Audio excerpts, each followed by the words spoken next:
What's going on YouTube? It's AG here. And today I'm going to be bringing my Week 2 college football top 25 rankings. We've got some major change-ups with some huge risers and huge fallers. We had an excellent first weekend of college football, and next week's slate isn't looking too bad either. So without further ado, let's get started.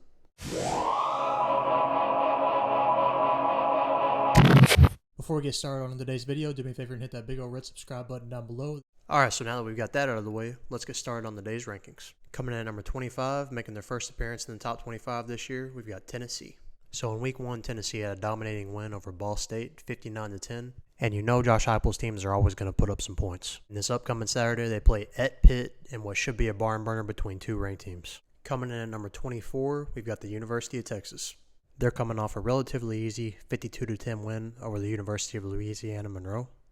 And I realize that they're coming off a pretty bad year, but this offense has some dudes. They play Alabama this week. Game day is going to be there. It's going to be tough. Now, I don't think they'll win, but I'll be curious if they can play with them. Like I said, they have the weapons to do so, and we're going to really get to see what Quinn Ewers is made of. All right, so coming at number 23, we've got Kentucky.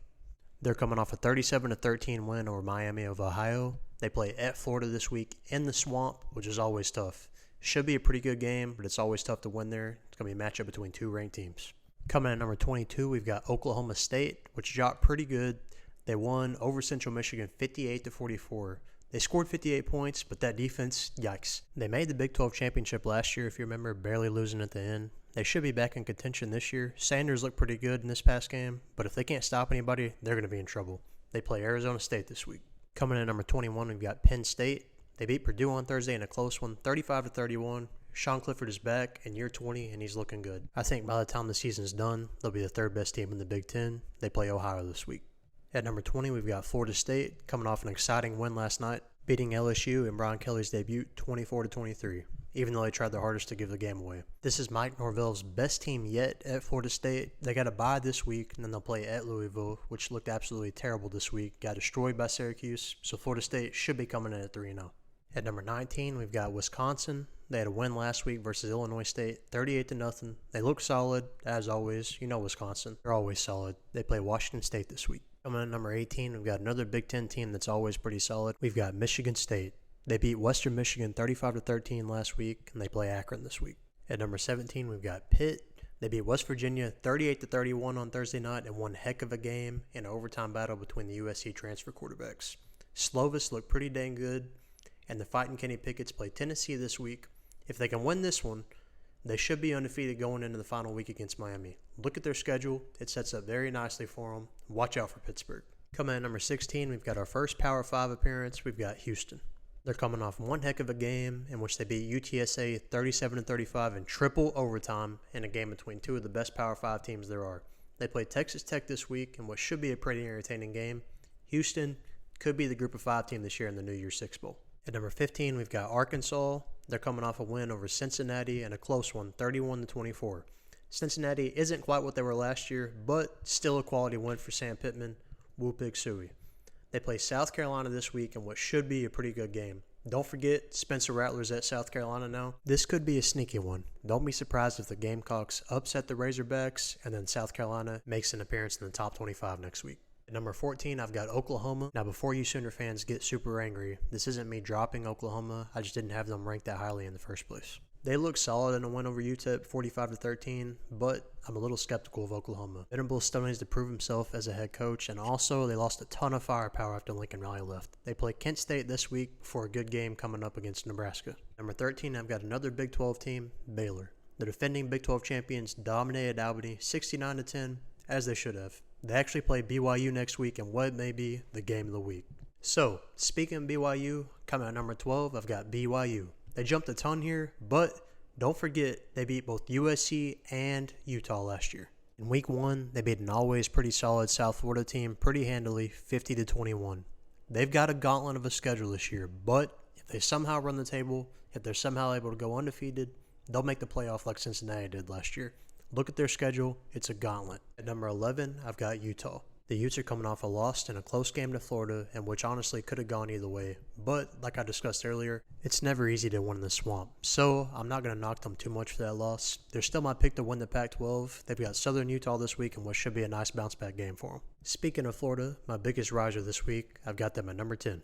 So in Billy Napier's debut, they won a close one versus Utah, which in my opinion had playoff potential. Florida quarterback Anthony Richardson looked absolutely dominant, and in Billy Napier, I trust. His Louisiana teams are always a tough out, and this week they've got Kentucky in a matchup of top 25 teams in which should be a good one. I'll take the Gators. At number 9, I've got Miami. They looked absolutely dominant in Mario Cristobal's debut, cruising to a 70-13 win.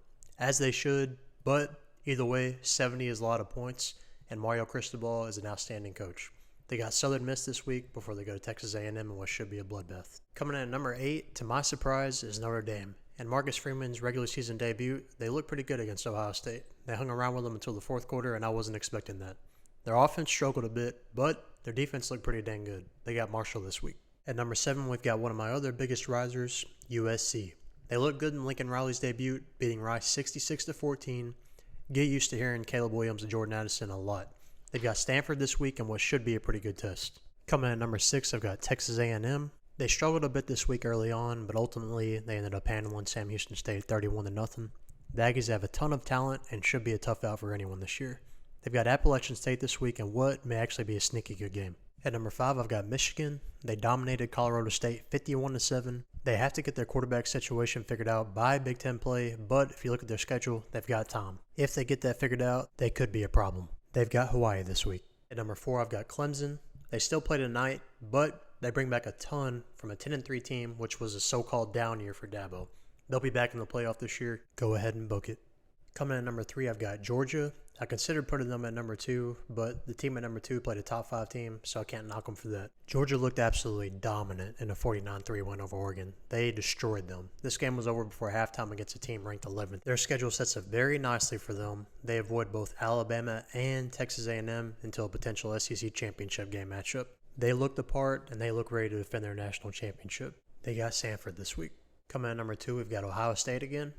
They did struggle a bit offensively against Notre Dame, but they were without Jackson Smith-Njigba, which may be the best wide receiver in college football. But all in all, a win against a top 5 opponent is never a bad thing. They've got Arkansas State this week, which should give them a chance to get everybody healthy. And finally, coming at number 1, of course, we've got Alabama. They're on to Texas this week, led by former offense coordinator Steve Sarkisian. I'll admit, I'm intrigued by this game. Alabama will definitely win, but Texas has the talent to possibly score with Alabama. I'll be curious to see how close this one actually is. So to recap, as you can see on your screen now, here's my top 25. Comment your rankings down in the comment section below. If you enjoyed this video, make sure to like and subscribe. That way when I post more college football related content, you'll be the first one to know about it. Stay tuned later in the week for my week 2 game picks. Until next time, AG, out.